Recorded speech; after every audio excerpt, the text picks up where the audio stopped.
Okay, thanks for having me. I'm Mike Ford, CEO of Skydeo, here with Jay, CMO of Shake Shack.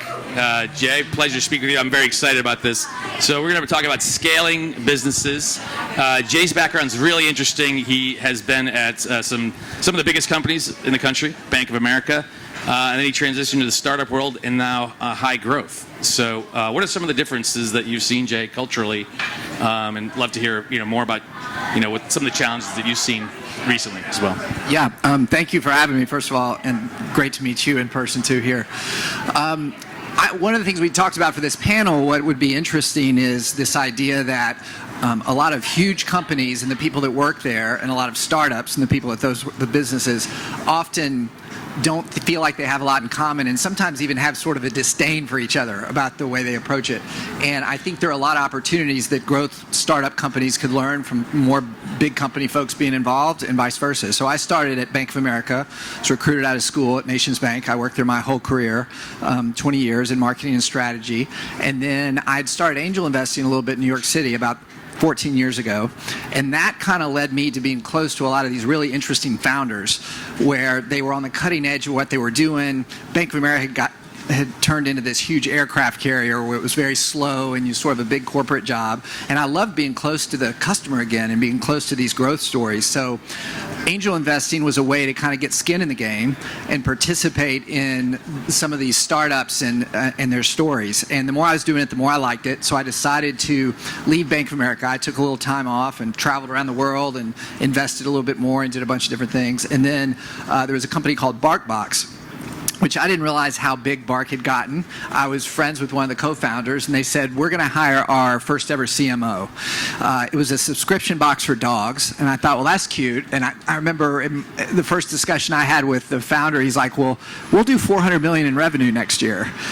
And that's a lot of subscription boxes for dogs, right? Dog treats and so forth. Bark went public in March, and they'll do $600 million in revenue this year. So it's a real business. And the one part that I had not had a lot of exposure to of sort of marketing was performance marketing and doing hardcore paid social and those things. And Bark did about $70 million in paid social a year.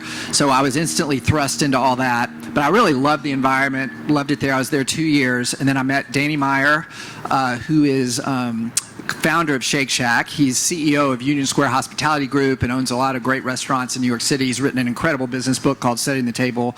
I met him at an event. He said, we're actually looking to hire our first ever CMO at Shake Shack. And he said, I think you would really enjoy a conversation with our CEO, Randy Garutti. And I wasn't really looking. Randy and I got together, had coffee, and just totally hit it off. And I just love the vision for Shake Shack. I love the product. The thing I've always said is I want to work for companies that make a physical product and are consumer facing and that basically make people happy, bring people joy. And Shake Shack really fit that. So anyway. When was that? That was 3 years ago. I've been at Shake Shack for 3 years. Okay, great. Yeah. So you're in your first year, and then the pandemic happens. No one can go to Shake Shack. Yeah. What happened? Tell us the story. I mean, it was nuts. The restaurant business, like a lot of our businesses. Wow, we ordered this for $220 and it came in. Oh, thank you. Oh, appreciate it. Yeah, we got any takers out there? We're gonna have Trivial Pursuit in a minute, and fantastic. I'm taking this vanilla shake, and we got burgers here for anybody. John's got a beer there already, so have a beer, John. Here you go. There you go. Here, have some shake. You want these? I'll tell you about this custard and these shakes and the burgers, and we can talk about it. I don't know what the straws are. Make a straw. Okay, so back to the pandemic. I did not plan that, but that was not my thing. Well, I ordered it, and it came on time, which I didn't expect. So the delivery, the app works great. So I love that. Yeah. I love that. I'm not even going to have to talk with plugs like that. So COVID hit. Our sales dropped 85% in a week. We got very nervous about everything that was going on. And I will say, we were pre-COVID 85% physical in the Shack. So our guests ordered actually at a Shake Shack 15% digital. And when I say digital, I mean they ordered from the app, the web, or a delivery partner. Within 3 weeks, that had flipped to 85% digital, 15% in restaurant. And that was a massive change for us. And we weren't ready, frankly. And really accelerated a lot of what we knew we had to do on the digital side to build a better app, to build delivery as a service from the app. We hired some rock stars, Steph So out in the audience, who built our digital experience and really built up a digital approach to serving and bringing hospitality to guests through a much more digital channels that we had never done before.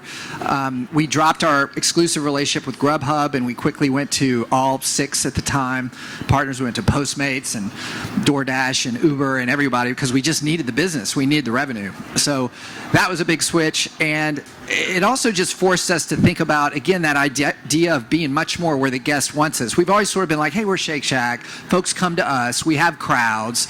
But now we built out curbside pickup, where you can go if you're a mom with kids and you want to, not get out of your car, we'll bring it out to you. And then we even launched a drive-through project. We always said Shake Shack will never do drive-thrus because the way we make our food to order, it's almost impossible to do that. Well, we're going to open 17 drive-thrus this year, and it's been a big project for us. And it's a lot of work to try to figure out how to, we don't freeze anything in the restaurant. We don't. We're not moving hockey pucks around. We really make everything from scratch when it's ordered. So doing that drive-through is challenging, but we got to do it for the business because more people are wanting to get their Shake Shack that way. So, having bumped into the brand in Madison Square Park, it's by Ely, where I found Shake Shack. Yeah, I know that's an original location, but what makes Shake Shack different? And one of the things that we talked about earlier was just fine dining meets fast food. But how do you execute on that? And what are the challenges associated with that? The one thing, and this is a story we constantly try to tell, is we're really a fine dining burger in a fast casual environment. We call it fine casual. But our roots are out of 11 Madison Park, which is the best restaurant in the world. That's where they were making the burgers that they were serving in Madison Square Park Shake Shack, the very first one, to raise funds to revitalize the park. So when you think of those two elements, it's this fine dining burger, fast, awesome, casual environment where you have great, in Madison Square Park, it's under string lights, under the stars. It's like this beautiful kind of vibe. And then being a part of the community and giving back. And those are all the three things: experience, being part of the community, and elevated ingredients that really make us what we are. So, we're super big on every ingredient in the Shack. We don't have high fructose corn syrup in anything except the Coke that's in the fountain drinks. We don't freeze our burgers. It's Pat LaFreda burgers when you sit down in Madison Square Park or anywhere in that area and eat that beef. So everything we do, we really just try to elevate, and that's a big part of what makes us special. Interesting. So during COVID, I bought chickens, and I'm in the suburbs, and so the difference between the store-bought eggs and the omelets are amazing. You should come and have one of my omelets, but just the difference in the yolk and chickens running around my yard, which I know what's in the yard, and when I fed them, and just an amazing difference. But we talk about farm to table fast food. How do you guys handle that, and what are some of the differences that you guys do with animal welfare, and how you source produce, I guess? Yeah, one is it's hard, and it's why we're more expensive in many ways. We're no hormone, no antibiotic free chicken, for instance. There's a lot of greenwashing in this space where they talk about cage free chickens, but they have to be cage free basically legally. But we take care of. We're big in basically sustainable farming and taking care of the animals. And I've been to all the farms where we do this. We use Nyman Ranch bacon. You think about, there are 13 steps to raising a pig, and those 13 steps that Nyman Ranch uses, they call their protocols, are very different from commodity bacon than you would see in a supermarket, or if you went to a regular restaurant, frankly, up and down this street. The bacon you get from Nyman Ranch is those animals are raised in a way that you would want to raise animals. And so that's something that's super important to us, and also it makes a better product, but it's the kind of sustainable approach that we want to take as a business. So to get back to kind of the topic is scaling that business. And so what do you see at Shake Shack in terms of taking what was a local business in Madison Square Park to a nationwide brand? Yeah. Well, one is, this is, I think, such an interesting topic that does not get explored enough, because in the startup world, you'll see all these rocket ships out of the gate, right? And you've got these founder-led businesses that hit a certain point, and it's actually not that hard with a lot of funding to get to a certain level, and then they just flatten. And I kind of call it crossing the chasm. How do you make that leap from what I call sort of that leap to scale, to truly scaling the business. And it tends to sometimes require different skill sets at the business. And it's very rare. I think we've got a founder that is able to do this with Randy Garutti, our CEO. When you think about the personality that makes most startups work, they had this idea. If it was easy, a lot of other people had done it, and they've been told over and over, that'll never work. And they say, fuck you, I'm going to make it work over and over. And then it works. But then when it works, that same approach is difficult at a scale business. So let's say at somewhere like Bank of America, the CEO of Bank of America, Brian Moynihan, he got to that position by taking a lot of different voices in, being sort of a collaborative partner and listening and bringing it all together and making decisions in a way that everybody has to do that together. That's a different skill set, right? And the great founders that are able to get the whole way can balance both of those things, because you have to be able to balance them. And you hire this we've got a very good mix on our Shake Shack, both executive team and on down, of sort of OGs with the business, but also we brought in some new talent that's seen big scaling businesses that can kind of work together. And if you get those two things working together, it's really effective. And that's what I think often when I have people at startups say, well, I'd never work at another big company. I only work at a startup. I was like, you could offer so much to some of these big companies, or vice versa. I think it's a huge miss, and it's a gap that just a lot of people don't talk about or even know how to do. Interesting. So for Shake Shack, wouldn't it be easier for you guys to scale to just like you've kind of built the cookie cutter? Why not just franchise and throw it out there and scale that way? We believe in owning. We own all our shacks in the U.S. with the exception of airports and stadiums. And then overseas, we license to one licensee per country. So we're in, Katie, how many countries are we in? I forgot this part. We're in 16 countries, 32 states. 16 countries, 32 states. We license to one licensee. It's usually a family from each country that will have, say, the Starbucks franchises and other places. We do it domestically. We own them because we want to control and own that experience. It's just much easier when you own it to do things right versus turning it over for us. So that's just a huge kind of part of our DNA and what we want to do. But yeah, the scaling, when people say you just put them everywhere, the processes to put them everywhere become important. So like building processes is a huge step of crossing that chasm. So most startups are instinct-led, right? There's an emotional decision made from the founders that overrides data. And I always want to say we want to balance art and science. We want to manage by fact, lead with instinct, but support with facts. And doing that requires having great data capabilities. So really understand your guests at a data level. Keeps you sometimes from making mistakes that you would make otherwise. You got to build those systems. You have to build that infrastructure. That's a big part of what startups sometimes wait too long to do. And then they get deep with their product and they realize, well, we don't really have a data infrastructure to build loyalty programs or to make the right offer at the right time at the right place. We're just freewheeling it all the time. And that is a mistake I see made over and over at startups. At scale, those mistakes get really expensive.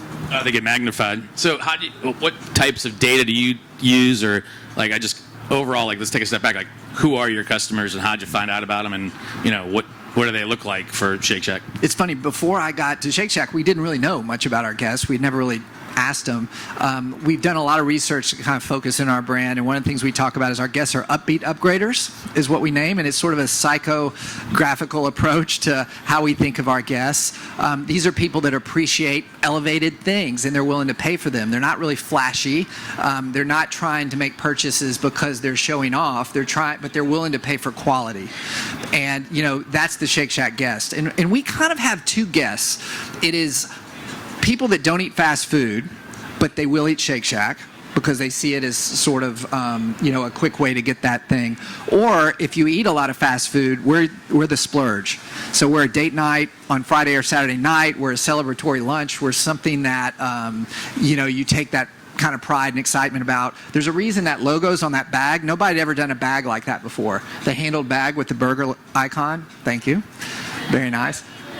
We had this idea in New York City, you should be proud to walk around with that bag and that logo because you've made a good decision of what you've done. Funny, one little side note, this show about the woman in Soho that swindled all the various companies this The on Anna right now. Delvey Foundation? That's right. I don't know what you're talking about. My text lit up the other night. Actually, the first one I got was from Danny Meyer, who said, I'm just watching this show and she's eating out of a bag of Shake Shack on the subway. There's a scene where she's on the subway and she's a little hungry and she reaches into the bag and eats the fries. And I was like, well, Danny, that means our fries are so good you'll even eat them when somebody left them, that whole thing. And She beat you for 10 grand too. yeah, that's right. But it's funny to see that bag was kind of satisfying because that is very New York. I mean, to have a Shake Shack bag somewhere and that logo is on there for a reason in that way. That's great. So, for me, I had a brief stint at a big company and ran away, and it was kind of a lesson in the pointy-haired boss from Dilbert that caused that. Yeah. And so I've been in the startup world forever, but I was there long enough to get a sense of the discipline and the processes involved. And what intrigues me about your background is going from 20 years at Bank of America, surviving, thriving there, not an easy thing to do as an executive, and then to have success at Bark and Shake Shack, and it's just like, what's the cultural just change? It must be, like massive. Like, how'd you handle that in your career, and what are the things that were like the best practices or the snippets of cream that you skimmed off the top from those? I think you learn like a couple big things at big companies, especially. It's a bummer that more companies don't have great training programs out of the gate that they used to have as much. So I was in a 3-year training program at Bank of America. I mean, I got so much leadership training, functional skill training. Banks are a great way to see the entire economy. I got to work in all these different functions of marketing and strategy. By the time I left, I remember getting to Bark, and I was like, there's no scenario where I haven't seen in some way from that standpoint. So that was amazing. The second big thing you learn is sort of those political skills of navigating a large organization and understanding that relationships, especially at scale, are key to being able to get things done and to work through that.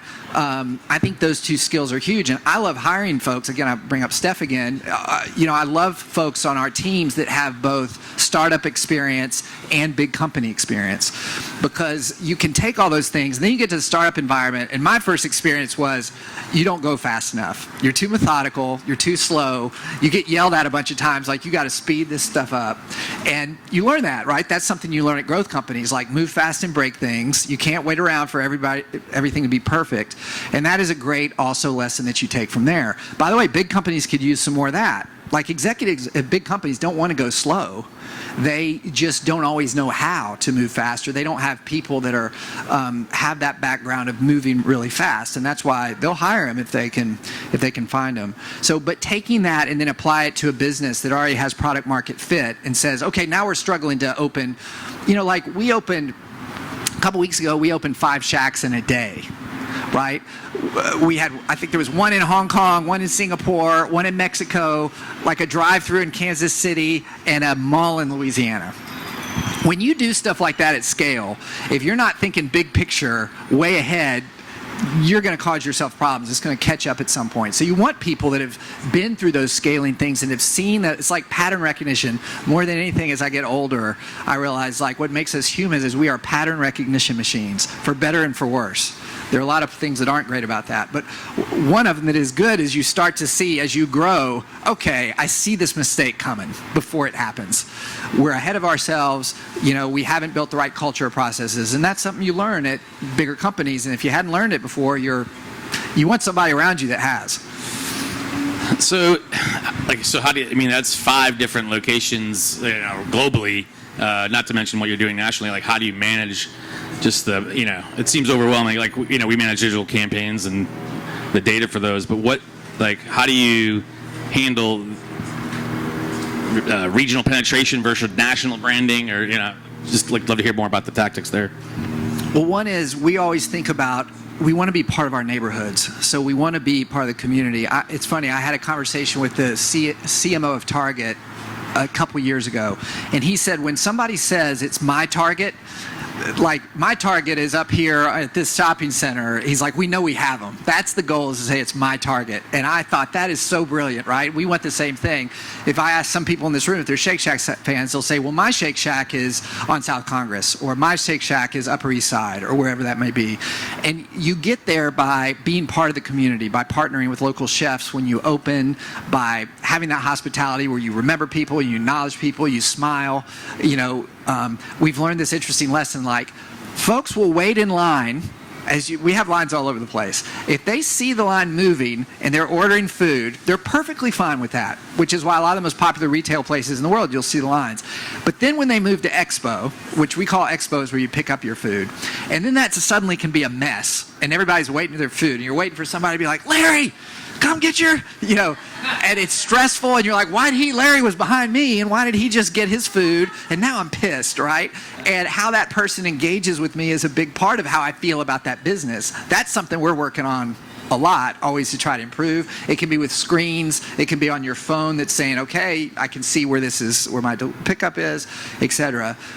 But all those things go into feeling like local is the design of our shacks. If you walk in our Shake Shacks and you see the design, does it feel like it's kind of part of the community? It doesn't look like a chain from somewhere. We have local artists that do basically like graffiti and street art on the sides or insides of all of our shacks. And that's for a reason, right? Because we want that to feel local. We want to be a part of the community. And those little things can make a big difference. Interesting. So you mentioned art. So NFCs, cryptos, NFTs. NFCs, the little stickers I've been passing out this weekend. But so NFTs, like, are you guys doing anything? Like, what's next for Shake Shack in terms of innovation? It's funny, this South by Southwest, if you'd done this 3 years ago, and then you fast forwarded 1 year and you landed here, you'd be like, NFT, what has happened in the world that Web3, the metaverse, NFTs, all these things that we've never even talked about previously are suddenly dominating this whole conference, right? Everybody's trying to figure out how to do it, how to not put garbage out there that's going to be worthless or inauthentic and all those things. And we think the same thing. I mean, we just did a program with Block, which was formerly Square, on their Cash App, where if you basically buy Shake Shack, you can get Bitcoin deposited into your Cash App account.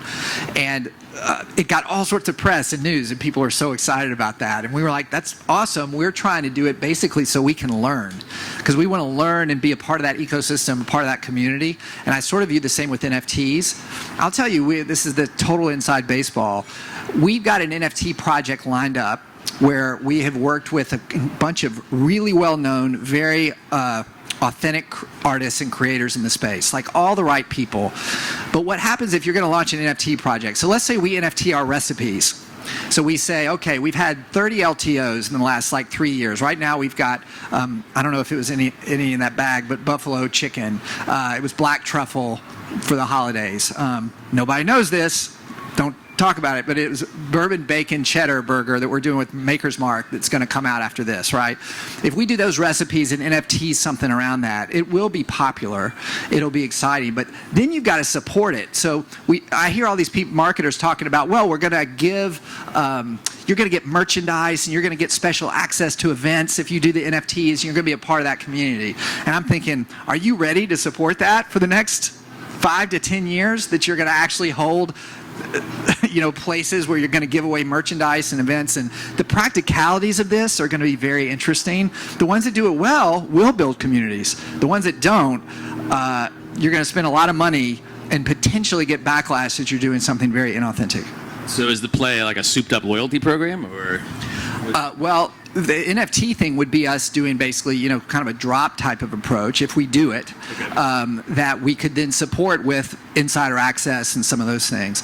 That could lead into a loyalty program. Loyalty programs could be a whole nother session. They can be expensive, they can be powerful, but you've really got to build, they eat data. You need incredible data capabilities. You need incredible, when you think of a loyalty program, you're paying 85% of the guests that would come to you anyway. You're just giving them money to eat your food.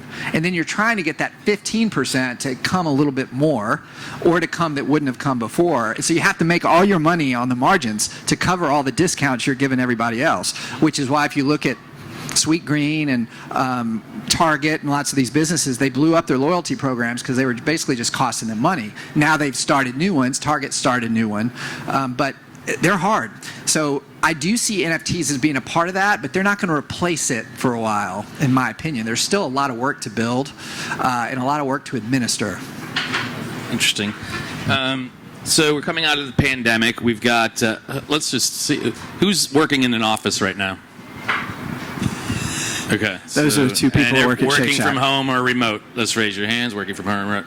Okay, so we've got a whole generation of people leaving school, leaving business school, marketers who are just starting at home. There's no training program per se. It's like where it's a Zoom call and they're moving their mouse around to like make them look active. So, as an experienced marketer, what advice do you give to, what are the top things you do if you're coming out of college now in this environment to be a better marketer overall? Well, one, I think it's such a great topic about the work from home, and we all have our opinions about it. I love that concept of, strong convictions loosely held. I have very strong convictions that especially for young people, and especially in marketing, where people are creative and need to be around other creative people. They need to build relationships that you can't build over Zoom, so that when you have an argument with someone or you can argue, you've got that relationship that you wouldn't have had with Zoom. I think people, and I may be wrong, I think they're totally kidding themselves that we're going to suddenly move. I just listened to Brian Chesky, a podcast while I was working out this morning that he did on Pivot. And he's so smart, the Airbnb founder. But he and I would totally disagree on this part around, he's like, I don't think anybody's coming back to work or needs to. I think a ton of people are going to come back to work. I think a year from now, assuming nothing else happens with COVID, we'll be looking back at, remember those days when we're going to let everybody go remote and think that made sense? Certainly a lot of businesses will. And I get that. And there are a lot of functions that can in tech or finance. But if you're in marketing, you want to be creative, and you want to move up in your career as a young person, you better be in the office around other dynamic, interesting young people and mentors and leaders so that you can learn those skills, build those relationships. And we're going to give our teammates more flexibility than ever, but we're still going to be back in the office a few days a week to try to do that. I don't think I answered your question. I think I answered what I wanted to say. That's okay, Jay. Well, that's my follow-up is like, so I tell my kids, they're coming out of college, is like, learning SQL is like learning Microsoft Office for our generation, right? You need to know how to manipulate data, whether it's Python or like, you're going to be involved in a lot of data in your life. Yeah. And that's just like one skill set. So like, what are the tangible, like, LinkedIn Learning or any of the training programs, like what would you tell hands-on skills that you look for in either new hires at entry level or medium level that would like let them hit the ground running? Well, I'll start with hands-off skills because I think those are the most important. I still think building relationships, learning to communicate, writing well, and again, we're talking about marketing and strategy and these things. Like, how many executives, or frankly, just really successful business people do you ever meet that aren't really good at relationships and aren't really good at communicating, written communications, etc.? There are not many. And so we still got to be careful to make sure that we're teaching those things. It's always been a thing to me. My dad was a high school teacher for like 26 years. The two things that we know are most impactful in having a fulfilling and successful life, full stop, being understanding consumer and personal finance, so financial education, and interpersonal communication skills, right? Number one cause of divorce, poor financial disagreements. Number two, interpersonal conflict, right? Those are the two topics we do not teach in any way in school, undergrad or college. I think that's fascinating. And so many people came out. I worked at Bank of America. Very few bankers at Bank of America knew how to manage their personal finances. You can take that as scary as you want, but it was nuts. Like, they're no different from a lot of other people. If your parents didn't teach it to you, often you don't learn it easily. So all this is to say, soft skills are super important. Now, with that said, the hard skills, I do think, certainly being more tech savvy, the world's going that direction more and more. Unless Putin goes crazy with the nukes, I believe we'll all be having a combined digital and physical experience together more and more. So understanding that, it's always going to be tough as we get older because I'm not digitally native. And, we're going to need to hire a bunch of people that are constantly feeding that background of, the first time famously, this is a story I've heard other places, my cousin, my grandmother gave my cousin a thing to color on, and my cousin was like 3 and was doing it with her finger to try to color with her finger. She's like, this doesn't work. It's broken. She'd only ever used an iPad to color, so she literally had not used a physical coloring book before. So you see that, and you're just like, okay, this next generation being adapted those skills is going to be a huge advantage. But then it will become table stakes. I have this weird, firm belief that a lot of the dot-com billionaires and startups were almost like the tech folks that knew what they were doing early were so few that they could build first. They could build websites, and then they could build technology businesses. They had this massive advantage that they were just able to build stuff. But at some point, a lot of people are going to be more technically skilled. They're going to learn to program, and those will become more table stakes. And then what will happen more is you'll see the softer skill sets being the one that really separate those. Creativity, flexibility, doggedness, resilience, all those things. I'm learning. Yeah. The story I'm telling myself is I should be reading Brene Brown. Yeah. And Yeah. learn the soft skills. Yeah. And some of our team went to that session and said, you need this. Yeah. So, and it makes sense. That's like life skills, not just marketing or tech skills. Yeah. So I know we've got a few minutes left, but I'd love to open it up for questions if anybody has any. My